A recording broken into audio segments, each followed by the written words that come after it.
Subscribe करें study with professional classes को और प्रेस करें bell icon for new updated videos के लिए।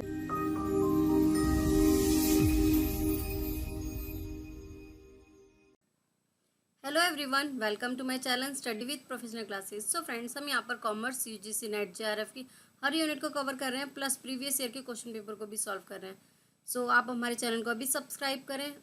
वीडियो अच्छी लगे तो वीडियो को लाइक करें और अपने फ्रेंड्स के साथ शेयर करना ना भूलें।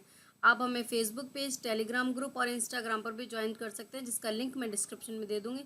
सो फ्रेंड्स, हम अकाउंटिंग स्टैंडर्ड 3 ऑलरेडी कंप्लीट कर चुके हैं। जो आज हम करेंगे वो है accounting standard 4, contingency and events occurring after the balance sheet date.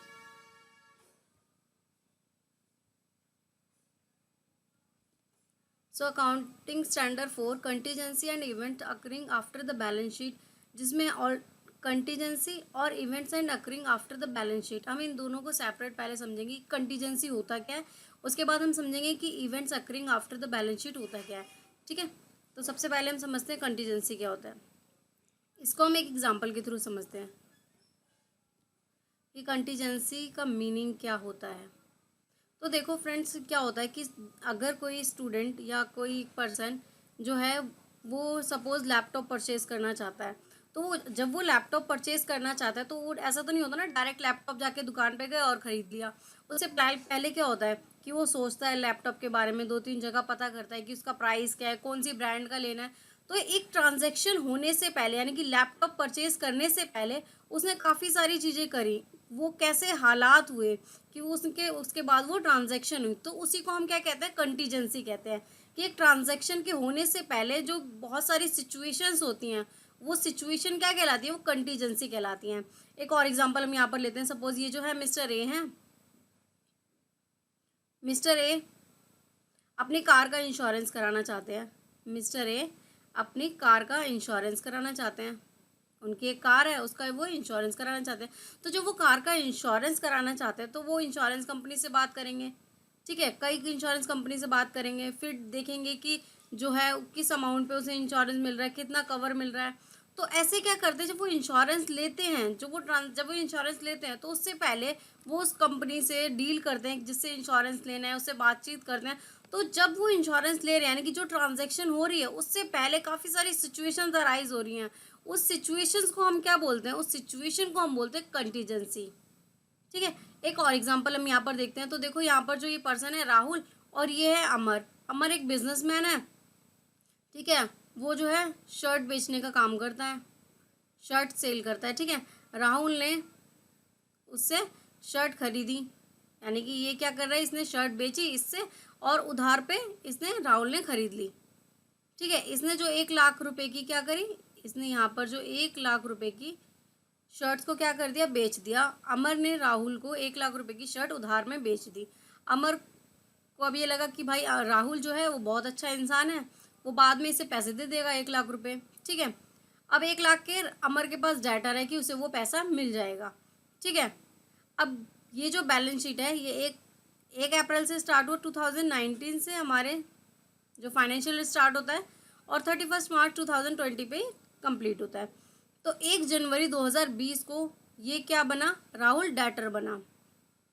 Rahul जो है 1 जनवरी 2020 को डेटर बना अमर का।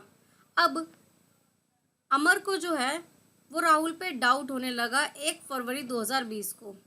इसने देखा कि इसने बहुत लोगों से उधार लिया हुआ है, तो अमर को जो है डाउट होने लगा कि पैसे मिलेंगे कि नहीं मिलेंगे, कहीं ऐसा ना हो पैसे ना मिले। तो 1 फरवरी को इसके माइंड में थोड़ा सा डाउट हो गया कि भाई ऐसा है कि पता नहीं पैसे मिलेंगे नहीं मिलेंगे, तो थोड़ा बहुत डाउट होने लगा। अब 1 मार्च को इसने देखा कि इसके पास है बहुत सारा कर्जा और काफ़ी सारे लोग इसके पास, इसके घर के पास इकट्ठे हो गए कि हमारा पैसा दो, हमारा पैसा दो। तो 1 मार्च को इसको लगा कि भाई अब तो मेरा पैसा मिलेगा ही नहीं। अमर को फुल, मतलब यहाँ पर जो है डाउट वो बहुत ज़्यादा बढ़ गया कि अब बहुत ही मुश्किल चांसेस हैं कि इसके पैसे मिले। मतलब डाउट जो है वो हाई डाउट हो गया, बहुत ज़्यादा डाउट हो गया उसे। ठीक है, तो ये डाउट क्या हो गया, हाई डाउट हो गया कि अब तो भाई पैसा मिलना मुश्किल ही है। अब इसको उम्मीद ही ख़त्म हो गई अमर को, क्योंकि देखा इसने घर के पास बहुत सारे लोग इकट्ठे हो गए हैं, पैसे ये दे नहीं रहा किसी के। तो जो 1 फरवरी को जो थोड़ा बहुत डाउट था, और 1 मार्च को तो ये डाउट पक्का हो गया कि भाई पैसे मिलने नहीं। अब 1 जून को फाइनली अमर को पता चला कि भाई जो वो राहुल था वो तो सबके पैसे लेकर भाग गया। तो 1 जून को ये बात इसको पता चल गई अमर को। तो जब 1 जून को ये बैड डेप्ट हुआ, 1 जून को जब ये बैड डेप्ट हुआ, तो बैड डेप्ट तो अचानक से नहीं हुआ ना, अचानक से नहीं हुआ यहाँ पर। उससे पहले कितनी सारी सिचुएशंस अराइज हुई कि पहले से डाउट हुआ, ऐसे हालात बनते गए कि ये बैड डेप्ट होगा। अमर को ये बात पता चलने लगी, ऐसे उसे लगने लगा कि भाई ये जो है ये पर्सन पैसे नहीं देगा। 1 फरवरी को उसे थोड़ा डाउट हुआ, 1 मार्च को वो श्योर हो गया कि ये पैसे मिलेंगे ही नहीं। फिर फाइनली उसे पता चल गया कि ये जो है पैसे लेकर भाग गया, यानी कि 1 जून को बैड डेप्ट हो गया। तो जो ये सिचुएशंस, ये कंडीशंस जो अराइज हुई, इस कंडीशंस, इन सिचुएशंस को हम बोलते हैं यहाँ पर कंटीजेंसी। तो कंटीजेंसी क्या है? एक ऐसी सिचुएशन, एक ऐसी कंटीजेंसी है, एक ऐसी कंडीशन है जो क्या होती है, एक हालात को, यानी कि जो सिचुएशन होने वाली है, जैसे यहाँ पर बैड डेप्ट होने वाला था राहुल, तो पहले ही इसे अमर को क्या हो रहा था, अमर को पता चल रहा था कि वो है पैसे लेकर भागने वाला है। वो कैसे पता चल रहा था कि ये सारी सिचुएशंस अराइज हो रही थी। ठीक है, हमारे लैपटॉप के एग्जांपल में क्या था कि वो जो पर्सन लैपटॉप परचेज कर रहा है, तो लैपटॉप परचेज करने से पहले वो जगह अदर दुकानों पे जाके उसका प्राइस पता करता है। तो कंटीजेंसी ये है कि वो सिचुएशन जो हो रही है उससे पहले, होने से पहले कुछ इंस्टीट्यूशंस होते हैं, कुछ पता चलता है, तो वो चीज़ें कहलाती है हमारी कंटीजेंसी, कि क्या हालात हो रहे हैं, क्या सिचुएशंस हो रही हैं। ठीक है, दैट इज कंटीजेंसी। तो हम इसे थ्योरेटिकल देखते हैं। अब देखो मैंने यहाँ लिखा मीनिंग ऑफ कंटीजेंसी। अब ये क्या होता है, मैंने अभी आपको एग्जांपल के थ्रू बताया। अब हम यहाँ पर देखते हैं, कंटीजेंसी इज अ सिचुएशंस और condition those ultimate outcome is gain और लॉस। तो कंटीजेंसी, अभी तो मैंने आपको बताया कि कोई मतलब कुछ सिचुएशन होना, जैसे मेरे एग्जाम्पल में राहुल जो था वो पैसे लेकर भाग गया अमर के। ठीक है, अब वहाँ पर क्या हुआ, अमर को लॉस हो गया। तो या तो लॉस हो रहा हो या गेन हो रहा हो, उसी में कंटीजेंसी की हम बात करेंगे। यहाँ पर अकाउंटिंग स्टैंडर्ड 4 उसी से डील करेगा जिसमें गेन और लॉस हो रहा हो, बाकी चीज़ से बात नहीं करेगा। जैसे किसी ने एसेट खरीद लिया या एसेट्स का, ठीक है, तो ऐसी चीज़ों पे वो बात नहीं करता जिसमें लॉस और गेन ना हो रहा हो। ठीक है, which will be known after occurrence और नॉन अक्वेरेंस ऑफ वन और मोर अनसर्टेन इवेंट्स। तो ये जो है, जो भी सिचुएशंस हो रही हैं जिसकी वजह से, वो कैसी सिचुएशन हुई, उससे पहले कितनी सारी सिचुएशन हुई। जैसे बैड डेप्ट हुआ, तो बैड डेप्ट होने से पहले, वो अचानक से तो बैड डेप्ट नहीं हुआ ना, पहले पता चला कि भाई ये जो है पर्सन, इसके पास बहुत सारा कर्जा है, तो ये पैसे वैसे ही नहीं दे पाएगा। तो वो हालात कैसे बने, वो हालात को हम कहते हैं कंटीजेंसी। ठीक है, अब हम इसका जो है ट्रीटमेंट कैसे करेंगे कंटीजेंसी का बैलेंस शीट में। तो यहाँ पर मैंने कुछ केसेस लिखे हैं। ठीक है, कंटीजेंसी में अगर गेन होगा तो क्या करेंगे, और कंटीजेंसी में लॉस होगा तो हम क्या करेंगे। ठीक है, तो इन कंडीशंस को हम 1 बाय 1 कवर करेंगे। ठीक है, तो देखो मैंने यहाँ पर केसेस लिखे हुए हैं जिससे कि आप इसको इजीली समझ सको। Case A B C D E, ठीक है, डी तक है। कंटीजेंसी गेन नो ट्रीटमेंट, कि इसमें हम कोई ट्रीटमेंट नहीं करेंगे। ठीक है, इसमें हम क्या ट्रीटमेंट करेंगे और इसमें हम क्या ट्रीटमेंट करेंगे, हम नेक्स्ट देखते हैं। तो पहले हम देखते हैं केस ए में, जिसमें लिखा है नो ट्रीटमेंट। तो कंटीजेंसी गेन बेसिकली होता क्या है, अब एक एग्जांपल के थ्रू हम समझते हैं कि एक जो है मिस्टर ए है, एक पर्सन है mister A. Mister A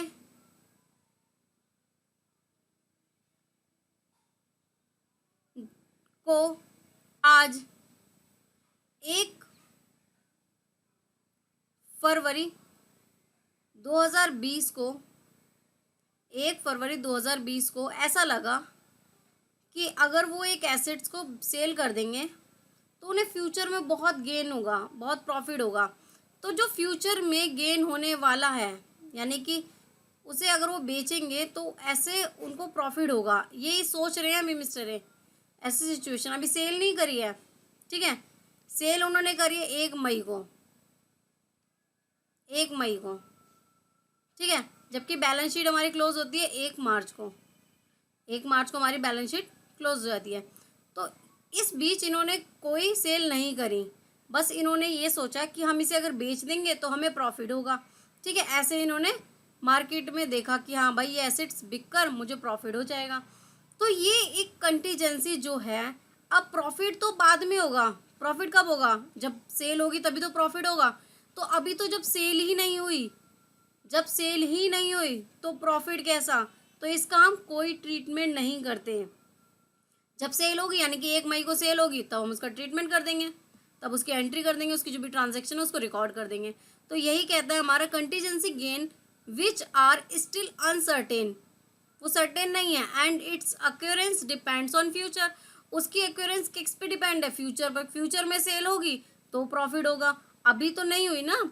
events due to concept of conservatism such profit should not be recorded if it is contingency. तो इसको अभी हम रिकॉर्ड नहीं कर सकते क्योंकि ये हुआ नहीं। और कंजर्वेटिज्म क्या बोलता है कि हम उसे सिक्योर करके रखते हैं, ठीक है, काफ़ी सारी मान्यताएं होती हैं। तो उसको जो हम सिक्योर करके अभी हमने रखा हुआ है, अभी हमने उसे सेल नहीं किया, तो हम उसको क्या कर सकते हैं, उसे हम रिकॉर्ड नहीं करेंगे, उसका कोई ट्रीटमेंट नहीं करेंगे, एज इट इज़ उसे ऐसे ही छोड़ देंगे। जब सेल होगी तब उसको रिकॉर्ड कर लिया जाएगा। देखो यहाँ पर कुछ एग्जाम्पल भी लिखे हैं। Uncertain gain on sale of fixed asset, fixed assets को बेचने पे, या कुछ गवर्नमेंट ग्रांट दे दे, या कोई लॉटरी पे इनकम हो जाए। तो इस तरीके की जो कंटीजेंसी गेन होंगे, जो होंगे, उसको हम क्या करेंगे, उसका ट्रीटमेंट जब भी करेंगे जब हमें उसका बेनिफिट मिल जाएगा, उसका अभी हम कोई ट्रीटमेंट नहीं करेंगे। नेक्स्ट केस देखते हैं, केस बी। केस बी में देखो क्या लिखा है मैंने। केस बी में लिखा है कि हाई प्रोबेबिलिटी ऑफ लॉस, मतलब अब ये आप गेन वाला पार्ट कर चुके हो, हम लॉस के पार्ट में हैं, ठीक है। देखो यहाँ पर मैं वापस दिखाती हूँ आपको, ये इसमें हमने ये वाला पोर्शन कर लिया, ये वाला कंटीजेंसी गेन, जिसमें मैंने आपको बताया कि इसमें हम कोई ट्रीटमेंट नहीं करेंगे। अब कंटीजेंसी लॉस में हम 3 पार्ट करेंगे, बी सी डी। अभी हम बी को कवर कर रहे हैं, ठीक है। तो देखो पार्ट बी में क्या है, इसे हम पहले एग्जाम्पल के थ्रू समझते हैं, ठीक है। 1 अप्रैल 2019 को हमारे जो है फाइनेंशियल स्टार्ट हुआ, और 31 मार्च को हमारा ये जो बैलेंस शीट है वो क्लोजिंग हो गई, ठीक है। और जो ये हमारा जो डेटर था राहुल, ये वही पर्सन है जो हमारे पैसे लेकर भाग गया अमर के, ठीक है, अमर के पैसे लेकर भाग गया था। तो 31 मार्च 2020 को जो हमारी बैलेंस शीट क्लोज हुई, तो हमने देखा कि भाई हमें पहले तो लग ही रहा था, अंदाज़ा था, 1 जनवरी को जो हमने इसे उधार पे सामान बेचा था 1 लाख, तो ये हमारा अमर का डेटर बन गया था। उसके बाद हम अपना वही एग्जाम्पल रिपीट कर रहे हैं। तो अमर जो है उसने यहाँ राहुल को सामान उधार पे बेचा था, प्रीवियस एग्जाम्पल, ठीक है। तो ये जो राहुल है, राहुल को अमर ने 1 लाख का सामान बेचा था। 1 फरवरी को उसे डाउट हुआ कि भाई काफ़ी सारे लोगों से उसने पैसे ले रखे हैं तो मुश्किल है इसके पैसे मिलना। 1 मार्च को ये कॉन्फिडेंस हो गया अमर की अब तो पैसे मिलना पॉसिबल ही नहीं है, क्योंकि काफ़ी सारे लोग तो उसके घर के बाहर खड़े हैं, पैसे दो पैसे दो पैसे दो ऐसे हल्ला कर रहे हैं और कह रहे हैं दरवाजे तोड़ देंगे, पत्थर मार देंगे। तो भाई ऐसे बोल रहे हैं और ये जो है राहुल कोई रिस्पॉन्स नहीं दे रहा। अब तो फिर अमर को फुल हो गया कॉन्फिडेंस की मुश्किल ही नहीं, नामुमकिन है भैया पैसे मिलना इससे, तो हाई डाउट हो गया, ठीक है। अब 1 जून को क्या हो गया, बैड डेप्ट हो गया। लेकिन हमारी जो बैलेंस शीट है वो तो 31 मार्च को क्लोज हुई है, ठीक है। और यहाँ पर 1 जून को क्या हुआ, 1 जून को क्या हो गया, बैड डेप्ट, ठीक है। लेकिन क्योंकि हमें क्या हो गया, हाईली डाउट हो गया था 1 मार्च को, तो हम इसके लिए क्या करेंगे, इसके लिए प्रोविज़न बनाकर रखेंगे। तो देखो यहाँ पर एक बैलेंस शीट है, बैलेंस शीट में डेटर जो है हमारा 1 लाख का हमने लिखा हुआ था। यहाँ पर मैंने लिखा प्रोविज़न डाउटफुल डेप्ट, क्योंकि अभी ये बैड डेप्ट नहीं हुए, अभी हमें इस पर डाउट था। 1 मार्च तक तो डाउट था ना, 1 जून को हुआ है वो, 31 मार्च तक तो नहीं हुआ बैड डेप्ट। तो इसमें हमने क्या एंट्री करी है, प्रोविज़न फॉर डाउटफुल डेप्ट 1 लाख रुपए के। इसी की हमने सेम एंट्री P&L में कर दी होगी एक्सपेंस साइड, ठीक है। तो यहाँ पर हमने क्या इसका ट्रीटमेंट करा, इसका ट्रीटमेंट करा कि हमने यहाँ प्रोविज़न फॉर डाउटफुल डेप्ट दिखा दिया जब मुझे हाई डाउट था, ठीक है। मुझे डाउट था कि भाई ये तो देगा ही नहीं पैसे, ये तो भागने वालों में से है क्योंकि इसने बहुत सारे लोगों से कर्जा लिया हुआ है, ठीक है। अब एक और एग्जांपल देखते हैं हम। सपोज यही एक इसी पर्सन को ले लेते हैं, राहुल को, ठीक है। ये 1 मार्च वाला हटाए थे पोर्शन। अब ये 1 लाख का इसने पैसे लिए थे, ठीक है, क्या लिया था, सामान लिया था ना, और 1 लाख रुपए इसे देने थे अमर को। इसे डाउट हुआ 1 फरवरी को कि भाई ये पैसे कुछ गड़बड़ सी लग रही है, देगा कि नहीं देगा। अभी हम हाई डाउट को हटा देते हैं कि अभी हाई डाउट नहीं हो रहा उसे, बस डाउट हो रहा है कि भाई डाउट हो रहा है कि अब पैसे मिलेंगे कि नहीं मिलेंगे, थोड़ा चांस है कि नहीं मिलेंगे, बट मिलने के ज़्यादा चांसेस हैं। सपोज़ हम अगर परसेंटेज में माने तो हमें 40% जो है वो चांसेस हैं कि हमारे पैसे नहीं मिलेंगे, अमर के पैसे जो है वो राहुल से नहीं मिलेंगे, ठीक है। 40% चांसेस हैं। तो यहाँ पर जो चांसेस हैं वो कितने हैं, वो चांसेस कम है, यानी कि चांसेस जो है वो कम है, डाउट जो है वो कम है, लो डाउट है। तो यहाँ पर क्या होगा, यहाँ पर जो डेटर है वो 1 लाख से ही दिखाएगा, इसके लिए प्रोविज़न नहीं बनाया क्योंकि डाउट तो कम है ना। अगर हाई डाउट होता है तो हम प्रोविज़न बनाते हैं, और अगर लो डाउट होता है तो हम उसके लिए प्रोविज़न नहीं बनाते, बैलेंस शीट में उसके लिए फुट नोट लिख देते हैं कि ये हमारा बैड डेप्ट हो सकता है, प्रोविज़न फॉर बैड डेप्ट, यहाँ प्रोविज़न लिखेंगे, ठीक है। प्रोविज़न फॉर बैड डेप्ट कितने का, 1 लाख रुपए का, ठीक है, कि 1 लाख रुपए के बैड डेप्ट हो सकते हैं, ऐसा हमें लग रहा है क्योंकि चांसेस कम है, इसलिए हमने इसे यहाँ पर माइनस करके नहीं दिखाया बैलेंस शीट में, उसके फुट नोट में लिख दिया क्योंकि चांसेस कम है। हो गया तो देखा जाएगा, भाई हमने फुट नोट तो बना रखा है उसका, ठीक है। लेकिन जो है राहुल पे अगर हाई डाउट है कि भैया ये तो जो है पैसा लेकर भागने वाला है, तो इसके लिए यहाँ पर आप माइनस कर दोगे उसको बैलेंस शीट में। तो ये 2 ट्रीटमेंट हो गए, मैंने एक आपको हाई डाउट का बताया और दूसरा बताया लो डाउट में, ठीक है। तो ये हमारा था, देखो केस बी, यहाँ पर भी यही लिखा है first point, high probability of loss, amount can be ascertain, amount अगर पता है हमें, अगर मुझे अमाउंट पता है, देखो यहाँ पर तो देखो अमाउंट पता था 1 लाख रुपए का है, तो मैंने 1 लाख रुपए लिख दिया। अगर मुझे अमाउंट पता नहीं है, मुझे नहीं पता ये कितना, कि 1 लाख रुपए हो सकता है राहुल मुझे 1 लाख में से अमर को क्या करे, अमर को 50,000 दे दे, 50,000 ना दे, ठीक है। तो अगर अमाउंट नहीं पता तो आप उसके अकॉर्डिंग जितना अमाउंट आपको पता है उतने का प्रोविज़न बनाओगे। जैसे 50,000 का आपको पता है तो 50,000 का प्रोविज़न बनाओगे कि 50,000 नहीं मिलेंगे, ठीक है। तो जितना अमाउंट आपको पता होगा उतने का आप बना दोगे। और यहाँ पर देखो वही लिखा है मैंने, make provision for such a contingency. अब ये कंटीजेंसी तो है, ये सारी सिचुएशन तो अराइज पहले ही हो रही हैं, पहले ही पता चल रहा है कि भाई डाउट हो रहा है कि इसने और भी लोगों से कर्जा लिया हुआ था, ठीक है। तो ऐसे सिचुएशंस पहले से अराइज हो रही हैं, ऐसे हालात बनते जा रहे हैं, ऐसे हालात बने कि पता चल गया कि भैया अंत में ये बैड डेप्ट हो जाएगा, ठीक है। तो इस तरीके से हम इसका ट्रीटमेंट करेंगे। ये था केस बी। अब हम नेक्स्ट केस करेंगे केस सी। केस सी करने से पहले हम इसके बारे में पढ़ लेते हैं, जो भी मैंने अभी तक यहाँ पर आपको एक्सप्लेन करा वही लिखा हुआ है यहाँ पर, देख लो एक बार। Whenever there is a high probability of expected loss and amount can be ascertained, then provisions are such loss should be made। वही चीज लिखी यहाँ पर जो मैंने भी बताया आपको, high probability means chance of occurrence, this is subject management should estimate such probability, if loss is to be recorded it should be through profit and loss। तो मैंने आपको यही बताया कि जितनी भी हाई प्रोबेबिलिटी होती है तो उसके अकॉर्डिंग हम प्रोविजंस बना देते हैं, और अगर लो प्रोबेबिलिटी होती है तो हम उसके लिए फुट नोट बनाते हैं, और अगर उसको हम मैनेज करते हैं किसमें, प्रॉफिट एंड लॉस अकाउंट में भी उसको मैनेज करते हैं, ठीक है, एक्सपेंस की साइड। एक और एग्जाम्पल हम देख लेते हैं पहले, यहाँ पर केस बी का ही एग्जाम्पल है ये। XYZ limited have following debtors, तो यहाँ पर कुछ डेटर्स हैं, ठीक है। एक राम है, राम का जो डेटर का अमाउंट है वो है 90,000 और चांसेस ऑफ बैड डेप्ट है 70%। एक नानू है, उसके चांसेस हैं 40% और जो उसने अमाउंट लिया हुआ है वो है 30% का अमाउंट का डेटर है वो।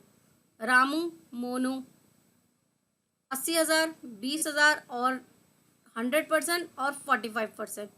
अब रामू आप देख रहे हो 100%, ये रहा भाई, ये तो 100% है, ठीक है।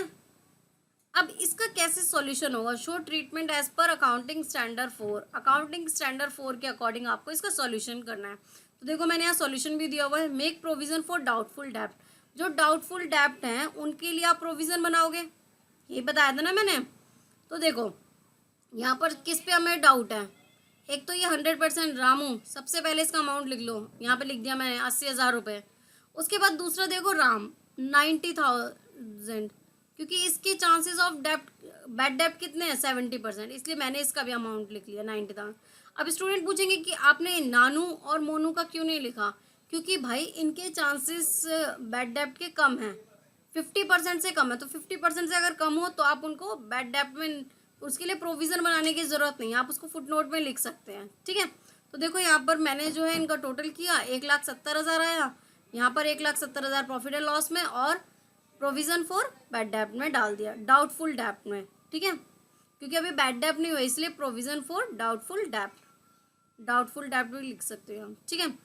और डेटर जो नानू और मोनू बचे, इनके लिए हम क्या करेंगे, इसके लिए फुट नोट बना देंगे बैलेंस शीट में। यहाँ पर एक फुट नोट लिखेंगे, ठीक है, ये बैलेंस शीट में इसका फुट नोट लिख देंगे, नानू और मोनू का।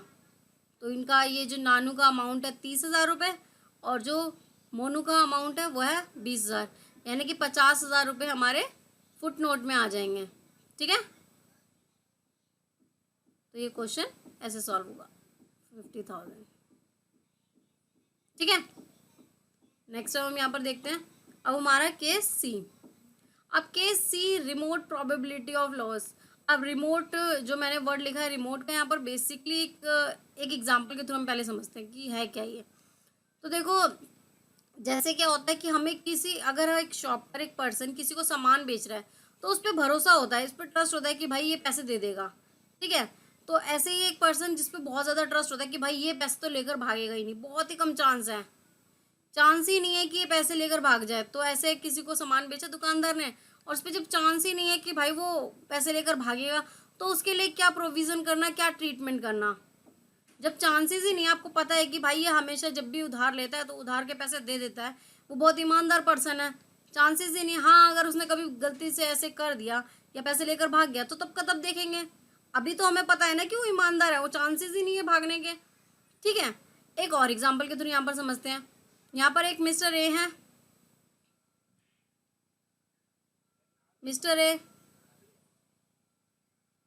ए को जो है अपने दोस्त पर बहुत भरोसा है, मिस्टर बी पर अपने दोस्त पर बहुत भरोसा है कि भैया ये कभी भी इसे धोखा नहीं दे सकता। इसने इसे मिस्टर ए ने उधार दे दिए 50,000 रुपये कि ठीक है, जब 1 साल बाद तुम मुझे लौटा देना।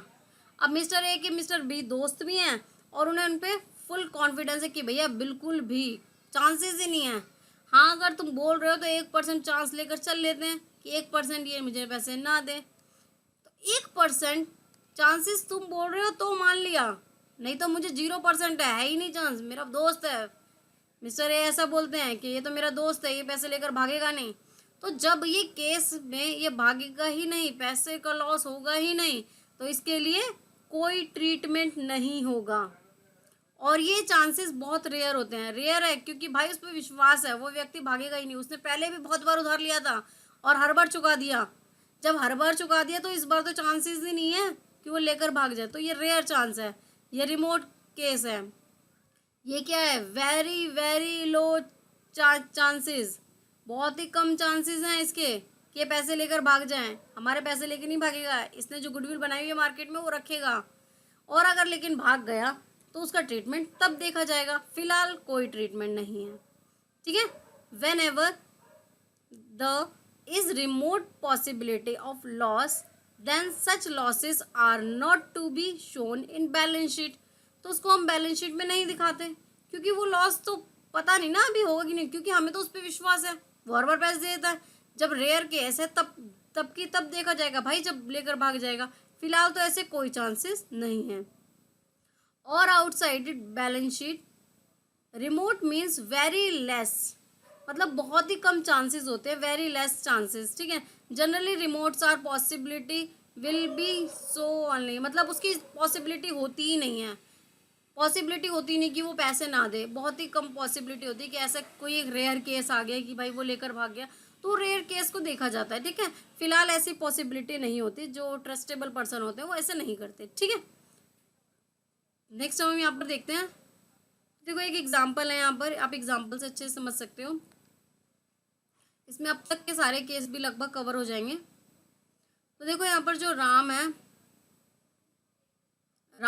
जो डेटर है उसका 30,000 अमाउंट है और उसके जो चांसेस है 90%, ठीक है। अमित जो है 1,00,000 रुपये का अमाउंट है, चांसेस हैं उसके 43%।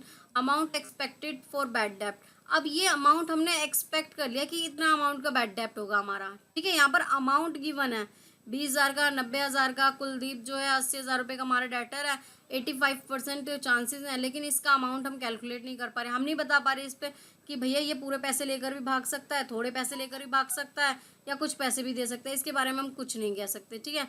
जो नानू है सिमिलर 10,000, और इसके चांसेस 1% है, 1% इट्स मीन ना के बराबर, ठीक है। तो जब इसके क्या चांसेस जो हैं वो क्या है, कैन नॉट बी कैलकुलेटेड, आप उसको कैलकुलेट नहीं कर सकते। 1% को कैसे कैलकुलेट करोगे भाई, ठीक है। अब नेक्स्ट जो है रवि, रवि जो है 50,000 का डेटर है, और जो उसके bad dept chances of bad डेप्ट है वो 35% है, और amount expected can not be calculate, इसका भी अमाउंट हम कैलकुलेट नहीं कर रहे। तो अब इस क्वेश्चन को सॉल्व करना है, इस क्वेश्चन को सॉल्व करना है। देखो कैसे सॉल्यूशन है इसका।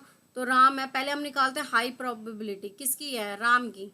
राम देखो यहाँ पर 90% प्रोबेबिलिटी, भैया ये तो पैसे लेकर भाग ही जाएगा, और अमाउंट एक्सपेक्टेड कितना है कि बैड डेप्ट कितना का हो जाएगा, 20,000 का। तो हमने उतना का प्रोविज़न बना लिया, फटाफट 20,000 का प्रोविज़न बना लिया, क्योंकि इसकी हाई प्रोबेबिलिटी है, और ये क्या है, ये पैसे लेकर भाग सकता है। तो 20,000 का हमने यहाँ पर प्रोविज़न बना लिया, 20,000 रुपये का प्रोविज़न बना लिया। नेक्स्ट अमित 1,00,000 रुपये थे, चांसेस ऑफ बैड डेप्ट 43, लो चांसेस हैं यहाँ पर। चांसेस क्या है, कम है, तो मैंने कम के लिए आपको बताया था क्या बनाते हैं हम, फुट नोट। तो देखो हाई प्रोबेबिलिटी नहीं है, 90,000 का था, 90,000 है ना अमाउंट एक्सपेक्टेड, तो हम 90,000 का ही यहाँ पर फुट नोट बनाएंगे, ठीक है। जितना अमाउंट एक्सपेक्टेड है बैड डेप्ट के लिए उतने का ही हमारा यहाँ फुट नोट बनेगा। कुलदीप, अब कुलदीप जो है 80,000 का यहाँ पर अमाउंट था, 85% चांसेस थे बैड डेप्ट के, लेकिन हम उसको कैलकुलेट नहीं कर पा रहे, ठीक है, 80,000 का। तो कुलदीप जो है 80,000 रुपये हमने लिख दिया। अब प्रोबेबिलिटी जो है 85%, हाई प्रोबेबिलिटी है, लेकिन अमाउंट जो है वो कैलकुलेट नहीं हो रहा, अमाउंट जो है वो कैलकुलेट नहीं हो सकता, तो हम इसे क्या करेंगे, इसे फुटनोट में लिख देंगे, ठीक है।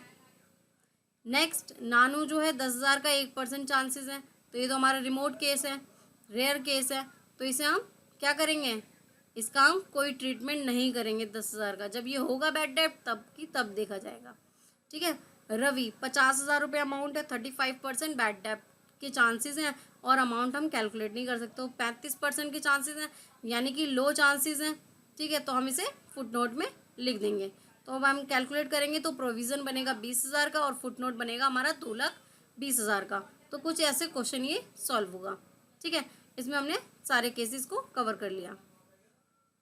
तो देखो यहाँ पर हमारे जो है 5 केस कवर हो चुके हैं। आप एक बार यहाँ पर वापस हम देखते हैं हमारे केसेस जो थे, ये हमने ए केस कर लिया, कंटीजेंसी गेन करा, ठीक है। कंटीजेंसी लॉस में हमने high probability, low probability, assent amount, provisions, ये सब हमने पढ़ा। रिमोट केस पढ़ा।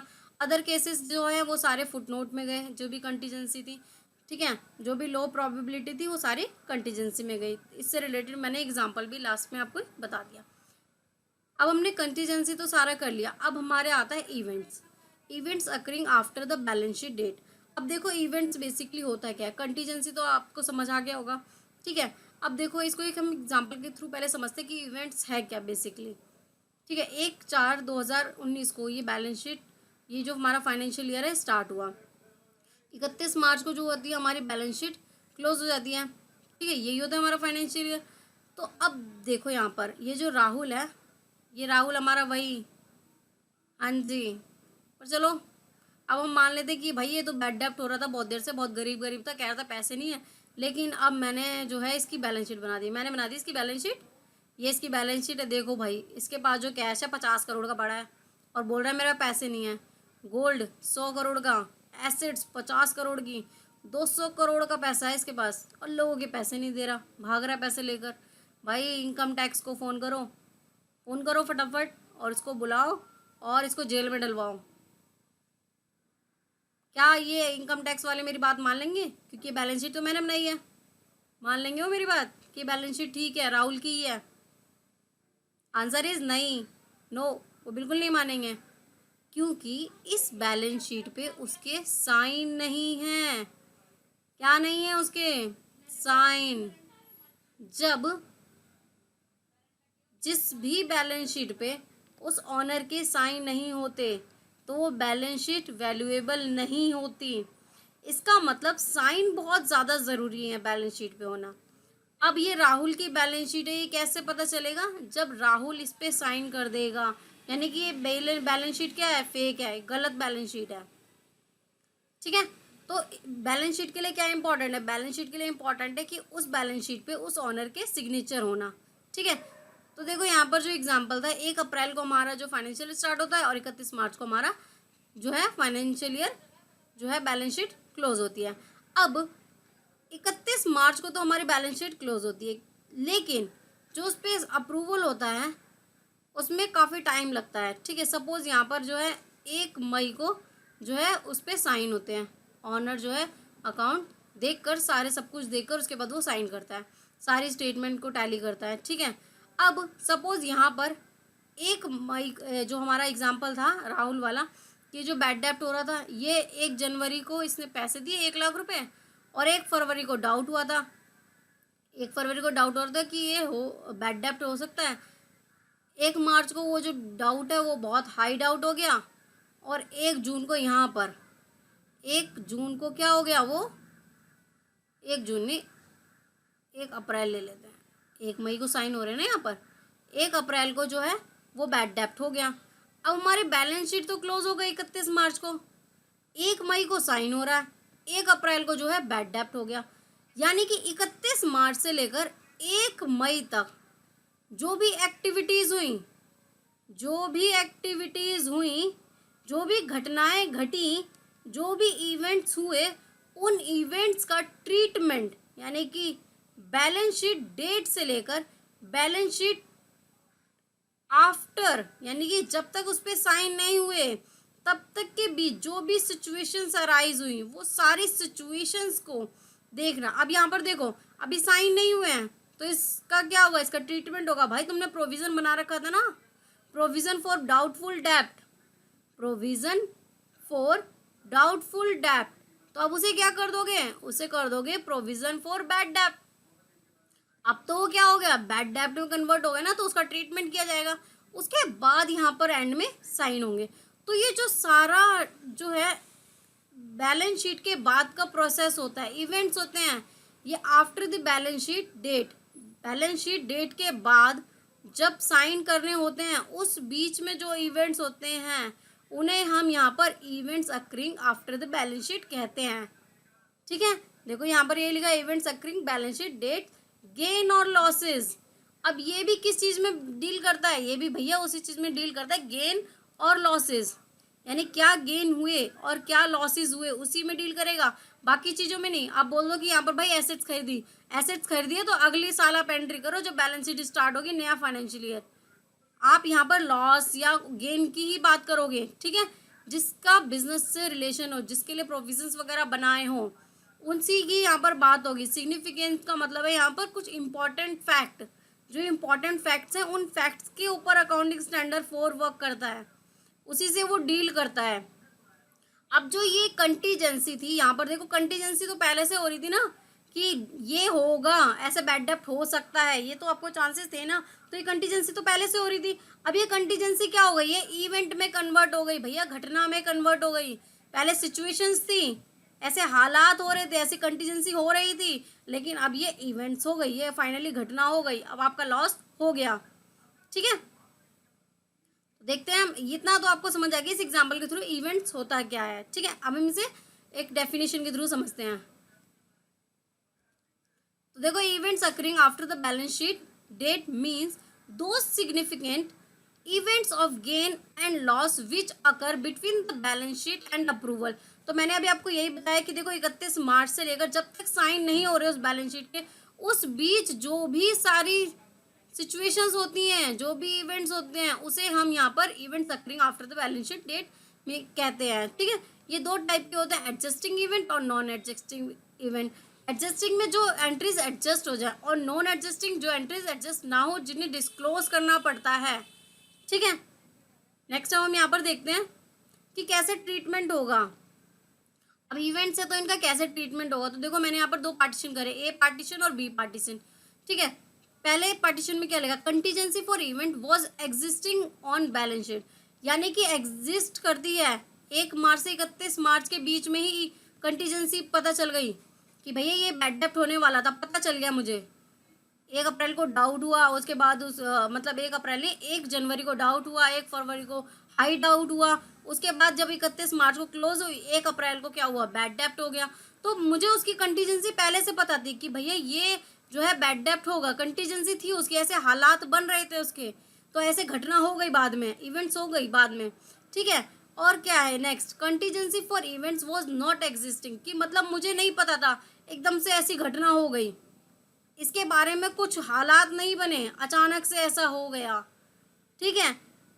अब हम इन दोनों केसेस को यहाँ पर 1 बाय 1 देखेंगे। तो पहले देखो पार्ट ए को हम यहाँ पर देखते हैं।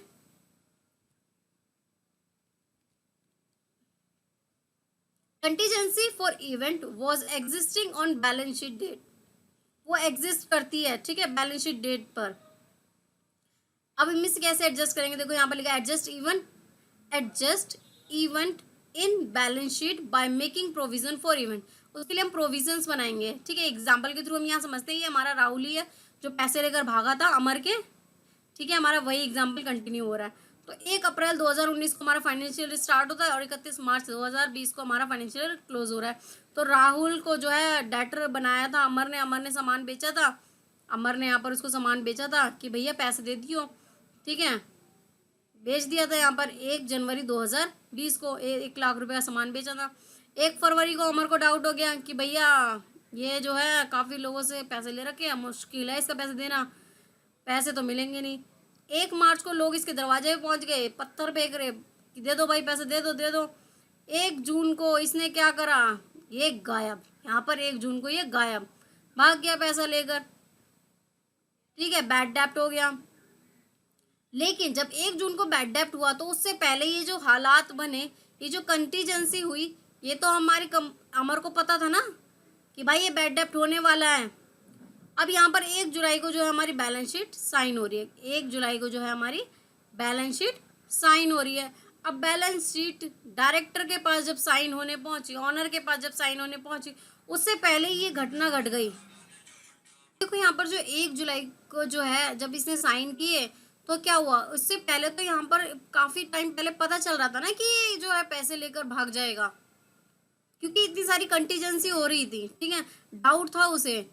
तो जब ये एडजस्टमेंट यहाँ पर होगी, प्रोविजन फॉर बैड डेप्ट्स से उसकी क्या होगी, एंट्री होगी। अब देखो ये कैसे एंट्री करेंगे हम, यहाँ पर बैलेंस शीट है, पहले एंट्री क्या की थी हमने, डेटर 1 लाख रुपए के लिखे थे और प्रोविजन फॉर डाउटफुल डेप्ट हमने बनाया था 1 लाख रुपए का, क्योंकि हम पहले क्या था, हमें डाउट था कि भाई पैसे लेकर ये भाग सकता है, ये हमने बनाया था 31 मार्च को जो हमारी बैलेंस शीट बनी थी वो, ठीक है। उसके बाद 1 जून को क्या हुआ, हमें पता चला कि भैया राहुल जो है वो पैसे लेकर भाग गया, तो अब हमने यहाँ पर प्रोविजन फॉर बैड डेप्ट से हमने एंट्री कर दी और सिमिलर हमने P&L में भी इसकी एंट्री कर दी, ठीक है, P&L में भी हमने इसके एक्सपेंस की साइड एंट्री कर दी कि ये जो है प्रोविजन फॉर डाउटफुल डेप्ट ना होकर अब ये कन्वर्ट हो गया प्रोविजन फॉर बैड डेप्ट में। तो ये चेंजेस यहाँ पर, ये कन्वर्शन आ गया। क्या चेंज हुआ यहाँ पर, ये पहले डाउटफुल डेप्ट था, अब क्या किसमें कन्वर्ट हो गया, बैड डेप्ट में, क्योंकि ये पैसा लेकर भाग गया। और हाँ, अब कुछ स्टूडेंट पूछेंगे कि ये क्या बार बार चेंज होते रहेंगे, बैलेंस शीट तो यहाँ क्लोज हो गई, ऐसे क्या 1 जुलाई को चेंज होगा तो तब भी चेंज होंगे। तो हाँ भाई, जब तक चेंज होते रहेंगे, जब तक उस पर डायरेक्टर साइन नहीं कर देगा, जिस डेट पे डायरेक्टर साइन कर देगा उस डेट तक जितने भी चेंजेस हैं वो हो जाएंगे, उसके बाद के चेंजेस नहीं होंगे। अगर डायरेक्टर जो है यहीं पर साइन कर देता, प्रोविजन फॉर डाउटफुल डेप्ट में ही सिग्नेचर कर देता, तो इसके आगे का प्रोसीजर होता ही नहीं, इसके आगे प्रोसीजर नहीं होता। तो प्रोसीजर क्यों हुआ, क्योंकि डायरेक्टर ने यहाँ पर साइन जो है इस डेट पे किए हैं, उससे पहले ये सारी क्या हो गए, ये सारे कंडीशंस हो गए, ये सारे इवेंट्स अकर हो गए। तो ये जब सारे इवेंट्स हुए तो उनकी क्या होगी, एंट्रीज इस प्रोसेस से होगी, ठीक है। तो ये जो था वो एग्जाम्पल था वॉज एग्जिस्टिंग, कि अगर वो एग्जिस्ट कर रही है, जो कंटीजेंसी है वो एग्जिस्ट कर रही है। यहाँ पर तो पता चल रहा था ना कि भैया एक फरवरी को क्या हुआ, उसे डाउट हो गया और 1 मार्च को उसे हाई डाउट हो गया कि भैया पैसे नहीं मिलेंगे। तो यहाँ पर तो कंटीजेंसी थी, ऐसे हालात बन रहे थे कि वो पैसे लेकर भागेगा, ठीक है, ऐसे इवेंट होने की हमें हमें पता था कि ऐसा इवेंट हो सकती है, ऐसी घटना हो सकती है, ऐसे हालात बने हुए हैं। ठीक है, नेक्स्ट हम यहाँ पर देखते हैं कि देखो यहाँ पर तो भैया कंटीजेंसी कैसी है, contingency for event was not existing on balance sheet. मैंने आपको बताया कि उसमें तो हालात बन रहे थे, हालात बन रहे थे कि ऐसी घटना होगी, लेकिन यहाँ पर तो लिखा contingency for events was not existing, मतलब ऐसा कोई हालात ही नहीं बना और एक घटना घट गई। अब कैसे, अब देखो एक एग्जांपल यहाँ पर मैंने लिखा है, लॉस बाय फायर। 1 अप्रैल को हमारा जो है फाइनेंशियल ईयर स्टार्ट हुआ, 31 मार्च को हमारा फाइनेंशियल ईयर जो है हमारी बैलेंस शीट क्लोज हो गई। डायरेक्टर के पास हम जो है 1 जुलाई को सिग्नेचर कराने हैं। ठीक है, 1 जुलाई को हमारा सिग्नेचर हो रहा है। अब यहाँ पर ऐसी कोई सिचुएशन, ऐसी कोई कंटीजेंसी नहीं बन रही, और वैसे भी जो है आग लगने की कोई कंटीजेंसी थोड़ी ना बनेगी। अगर पता हो आपको आपकी फैक्ट्री में, आपकी बिजनेस कंपनी में जो है आग लगने वाली है, तो आप पहले ही फ़ोन नहीं कर दोगे फायर ब्रिगेड को, और वहाँ पर क्या करोगे, आग को बुझवा लोगे। ठीक है, या आप उसके लिए कुछ ना कुछ रेडी रहोगे कि भैया पता वो कि ये लॉस होने वाला है, ये तो एबनॉर्मल लॉस है, इसके बारे में थोड़ी ना आपको सपना आया था कैसे होने वाला है, ये तो अचानक होने वाला नुकसान है, ये तो अचानक होने वाला नुकसान है ना। तो इसके लिए तो आप क्या कर सकते हो, इसके लिए क्या करोगे, कोई ट्रीटमेंट नहीं होगा इसके लिए, क्योंकि ये कोई कंटीजेंसी थोड़ी नहीं, तो एक डायरेक्ट घटना है, इवेंट हो गई है। ठीक है, अब यहाँ पर देखो 2 सिचुएशन दी गई थी। Going concern not affected, going concern मतलब मैंने आपको बताया था कि ये अकाउंटिंग की अजम्पशन है। क्या अजम्पशन मान के चलते हैं हम कि हमारा बिजनेस जो है वो कंटिन्यू चलता रहेगा, यही अजम्पशन से लेकर के तो सारी ट्रांजेक्शन होती है। ठीक है, यही अजम्पशन लेकर तो हमारी सारी ट्रांजेक्शन होती है। अब क्या हुआ, अगर हमारा गोइंग कंसर्न यानी कि बिजनेस अफेक्ट नहीं हुआ, ठीक है भाई कंपनी में आग लगी, बहुत सारा नुकसान हो गया, लेकिन हमारा बिजनेस अभी भी चल रहा है, बिजनेस अफेक्ट नहीं हुआ, लॉस हुआ लेकिन बिजनेस अफेक्ट नहीं हुआ, तो हम उसका कोई ट्रीटमेंट नहीं करेंगे, उसका कोई ट्रीटमेंट नहीं करेंगे। लेकिन गोइंग कंसर्न अफेक्ट हुआ, इतना ज़्यादा नुकसान हो गया कि अब कंपनी बंद करने की नौबत आ गई, तब क्या करोगे आप, बैलेंस शीट में लॉस दिखा दोगे, सारे नुकसान दिखा दोगे। ठीक है जी, नहीं, इसको आप क्या करोगे, disclose events in director report. Balance sheet तो ऐसी ही रहेगी, जो आपकी बैलेंस शीट है वो तो वैसे ही रहेगी, बैलेंस शीट तो वैसे ही रहेगी, लेकिन जो आप डायरेक्टर को रिपोर्ट प्रिपेयर करोगे, जो आप रिपोर्ट प्रिपेयर करोगे उस रिपोर्ट में मेंशन करोगे कि भाई अब बिजनेस जो है, वो जो कंपनी जो है वो बंद होने की कगार पे आ गई, क्योंकि फायर से जो है लॉस बहुत ज़्यादा हो गया है, जिसकी वजह से कंपनी क्या हो गई, बंद होने की कगार पे आ गई है। तो ऐसी घटना, तो उसके बारे में आपको क्या करना पड़ेगा, डिस्क्लोज करना पड़ेगा। तो अभी देखो मैंने आपको 2 पॉइंट बताए, ए और बी, हम उसको देखो यहाँ पर दोबारा देख लेते हैं। तो हमने ट्रीटमेंट ऑफ इवेंट में हमने क्या करा, ए का ट्रीटमेंट क्या करा, contingency for event was existing on balance sheet. इसमें मैंने अभी आपको बताया कि पहले से पता था हमें बैड डेब्ट होगा, ठीक है, पहले से पता था, तो हम उसे क्या करेंगे, adjust even in balance sheet by making provision for events. उसके लिए हम क्या करेंगे, प्रोविजंस बना लेंगे, जो भी हमारी कंटीजेंसी होने वाली है उसके लिए हमने एक एडवांस प्रोविजन बना लिया। लेकिन ऐसी कंटीजेंसी जिसके बारे में तो हमें पता ही नहीं, ऐसी कोई कंटीजेंसी होती ही नहीं। अब अगर आग लग गई है तो उसके बारे में पहले से थोड़ी ना पता होगा, वो तो घटना है, इवेंट हो गई। ठीक है, अब अगर वो गोइंग कंसर्न को क्या कर रही है, अफेक्ट नहीं कर रही, तो उसका हम कोई ट्रीटमेंट नहीं करेंगे। लेकिन अगर वो अफेक्ट कर रही है तो उसे क्या करना पड़ेगा, उसे डिस्क्लोज करना पड़ेगा डायरेक्टर की रिपोर्ट में।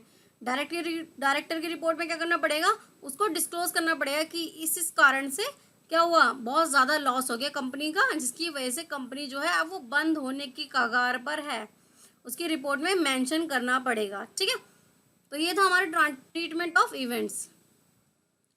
अब एक एग्जाम्पल यहाँ पर है, इस एग्जाम्पल को हम समझते हैं। तो देखो इवेंट्स जो है बैड डेब्ट हो गया, इससे पहले कंटीजेंसी हुई होगी, ठीक है, इंफॉर्मेशन अबाउट कंटीजेंसी, हाँ भाई कंटीजेंसी एग्जिस्ट करती थी हाई प्रोबेबिलिटी के साथ। Going concern not affected, going concern क्या हुआ, नॉट अफेक्ट, कोई अफेक्ट नहीं पड़ा उससे। 60,000 रुपये का अमाउंट था, उसके लिए हमने प्रोविजन बना लिया, सिंपल, यही सॉल्यूशन होगा ना इसके लिए। तो कुछ नहीं करना, जो आपको लग रहा है हाई प्रोबेबिलिटी है तो भैया उसके लिए क्या करो, प्रोविजन बना लो, सिंपल। लॉस बाय फायर, अब इसके लिए तो कोई कंटीजेंसी नहीं हो सकती, ये तो क्या है, बस घटना है, हो गई। अगर गोइंग कंसर्न अफेक्ट नहीं होता, 50,000 का अमाउंट है, तो हमें क्या करना है, कोई ट्रीटमेंट नहीं करना। लेकिन लॉस बाय फायर से कंटीजेंसी तो एग्जिस्ट नहीं करेगी, क्योंकि वो तो अचानक होने वाली घटना है। गोइंग कंसर्न अगर उससे अफेक्ट हुआ है, अमाउंट जो है 1 लाख का है, तो उसे डिस्क्लोज करना पड़ेगा, डायरेक्टर की रिपोर्ट में उसे पूरा अमाउंट डिस्क्लोज करना पड़ेगा, ठीक है। तो ये हमारा कुछ एक एग्जाम्पल था जिसमें मैंने आपको तीनों चीज़ें बताई, प्रोविजन, ट्रीटमेंट होगा कि नहीं होगा, और कैसे डिस्क्लोज किया जाएगा, ठीक है। तो अब हम समरी देखते हैं कि आज हमने क्या क्या कवर किया। हमने अकाउंटिंग स्टैंडर्ड 4 में हमने पढ़ा कंटीजेंसी क्या होता है। कंटीजेंसी मैंने आपको बताया कि एक जो है फाइनेंशियल ईयर में जो भी हमें डाउट होता है कि ऐसी ऐसी सिचुएशंस होगी जिसकी वजह से आगे इम्पैक्ट पड़ेगा। जैसे मैंने आपको एग्जांपल के थ्रू बताया था कि 1 अप्रैल को हमारा फाइनेंशियल ईयर है, 31 मार्च को अगर हमारी क्लोजिंग हो रही है, उसके बीच में यहाँ पर हमें डाउट हो गया कि एक जो है बैड डेब्ट हो जाएगा, ऐसा डाउट हुआ, यहाँ ऐसी सिचुएशन अराइज हुई। हालांकि वो बैड डेब्ट जो है वो क्लोजिंग डेट के बाद हुआ, 1 मई को हुआ, 1 जून को हुआ, ठीक है, ठीक है। तो ये सारी जो इसके बीच जो सिचुएशंस हैं, इस सिचुएशन और कंडीशन, ये कहलाती है हमारी कंटीजेंसी, ठीक है। कंटीजेंसी में अगर गेन होगा तो उसका कोई ट्रीटमेंट नहीं होगा, अगर लॉस होगा तो उसका ट्रीटमेंट होगा। हाई प्रोबेबिलिटी है तो उसका प्रोविजन बन जाएगा। अगर हाई प्रोबेबिलिटी है कि वो बैड डेब्ट हो ही जाएगा तो उसका फटाफट प्रोविजन बना लो। लो प्रोबेबिलिटी है, ठीक है, लो प्रोबेबिलिटी है तो क्या करोगे आप उसके लिए फुट नोट प्रिपेयर कर लोगे, ठीक है। और रिमोट केस है, यानी कि एक जो पर्सन है बहुत ईमानदार है, हर बार पैसे देते उधार, हर बार वापस रिटर्न कर देता है, तो उसके लिए क्या है, उसके लिए रिमोट प्रोबेबिलिटी है, मतलब कुछ भी आपको ट्रीटमेंट करने की जरूरत नहीं है। अगर वो ऐसे बैड डेब्ट होता है फ्यूचर में या पैसे लेकर भागता है तो आप उसी टाइम पे उसका ट्रीटमेंट कर दोगे, उसी टाइम पे आप उसी ट्रांजेक्शन की एंट्री कर दोगे, ठीक है। और कोई अदर केस होता है ये, या लो प्रोबेबिलिटी होती है, या आपको कुछ चांसेस होते हैं, तो आप उसके अकॉर्डिंग उसका ट्रीटमेंट कर दोगे। अगर हाई प्रोबेबिलिटी है तो उसके लिए प्रोविजन बन जाएगा, लो प्रोबेबिलिटी है तो उसके लिए फुटनोट बन जाएगा, ठीक है। इवेंट्स क्या होते हैं, अब जब बैलेंस शीट प्रिपेयर होती है तो बैलेंस शीट प्रिपेयर होने के बाद जब वो 31 मार्च को क्लोज होने के बाद उस पर साइन होते हैं डायरेक्टर के कि ये बैलेंस शीट जो है इस कंपनी की है और इसने ये ट्रांजैक्शन इस ईयर में करी है, ये अकाउंट्स उसने फॉलो करे हैं, ठीक है। तो जब वो सिग्नेचर कर देते हैं तो उसके बाद वो अप्रूव हो जाती है कि हाँ ये इस कंपनी की बैलेंस शीट है और ये ट्रांजैक्शन इस कंपनी ने करी है, ठीक है। अब जब उस पर जो डायरेक्टर हैं जो साइन करते हैं और 31 मार्च से यानी कि क्लोजिंग डेट के बाद जो भी इवेंट्स होते हैं, जो भी घटनाएं होती हैं, उसका ट्रीटमेंट किया जाता है इसमें, ठीक है। जैसे कि 1 अप्रैल को जो है यहाँ पर 1 जनवरी को जो है डाउट था कि एक बैड डेब्ट होगा, 1 मार्च को हमें हाई डाउट हुआ और उसके बाद 1 जून को उसने क्या करा, वो बैड डेब्ट हो गया। तो जो यहाँ पर क्या हुई, कंटीजेंसी हुई जिसकी वजह से यहाँ पर एक इवेंट हुआ, उस इवेंट का ट्रीटमेंट करना, that is event occurring after the balance sheet. अब ये आफ्टर द बैलेंस शीट है क्योंकि बैलेंस शीट तो 31 मार्च को क्लोज हो गई है, उसके बाद के सारे इवेंट्स हैं यहाँ पर जो सिग्नेचर से पहले, यानी कि सिग्नेचर और यहाँ पर बैलेंस शीट, इन दोनों के बीच जो बिटवीन जो भी ट्रांजेक्शन, जो भी इवेंट्स हो रहे हैं, इसको रिकॉर्ड यहाँ पर किया जाता है, ठीक है। अब ये एग्जिस्टिंग हो सकता है कि बैलेंस शीट में वो एग्जिस्ट करे, यानी कि उसकी कंटीजेंसी हो। अगर जैसे अब बैड डेब्ट हो रहा है तो उसकी तो कंटीजेंसी होगी ना, कि पहले पता चलेगा कि भाई ये बैड डेब्ट होने वाला है, तो उसकी कंटीजेंसी है, वो एग्जिस्ट करता है, तो उसका ट्रीटमेंट कर दोगे आप बैलेंस शीट में, प्रोविजन बना दोगे उसके लिए, ठीक है। लेकिन नॉन एग्जिस्टिंग उसके लिए एग्जिस्ट नहीं करता है। जैसे कि अगर लॉस बाय फायर की आग लग गई जो गोडाउन में और सारा जो स्टॉक है वो जल गया, ठीक है, तो जो इस प्रकार की घटनाएं हुई इसके बारे में तो कोई अनुमान नहीं लगा सकता, कोई कंटीजेंसी नहीं होती, तो उस पर कैसे इफेक्ट करेगा, उसके लिए कोई ट्रीटमेंट नहीं होगा। अगर गोइंग कंसर्न अफेक्ट करता है तो उसको डिस्क्लोज करना पड़ेगा डायरेक्टर की रिपोर्ट में, और अगर गोइंग कंसर्न नहीं अफेक्ट होता, बिजनेस कंपनी इफेक्ट नहीं होती, तो उसका ट्रांजेक्शन नहीं होगा, उसे अब नॉर्मल लॉस दिखा दिया जाएगा नेक्स्ट फाइनेंशियल ईयर में, ठीक है। तो ये था हमारा पूरा AS4। सो फ्रेंड्स, अगर आपको वीडियो अच्छी लगी हो तो वीडियो को लाइक कर दो, चैनल को अभी सब्सक्राइब कर दो, उसके साथ जो बेल आइकन है उसे भी प्रेस कर दो, जिससे कि आपको अपडेटेड न्यू वीडियोस की नोटिफिकेशन मिलती रहे। शेयर कर दो। आप हमें Telegram group, Facebook page, Instagram और हमारे ब्लॉगर पे भी फॉलो कर सकते हैं, जिसका लिंक मैं डिस्क्रिप्शन में दे दूंगी। ब्लॉगर की आईडी यहाँ गिवन है www.studywithprofessionalclasses.blogspot.com। सो फ्रेंड्स, चैनल को भी सब्सक्राइब कर दो। Thank you.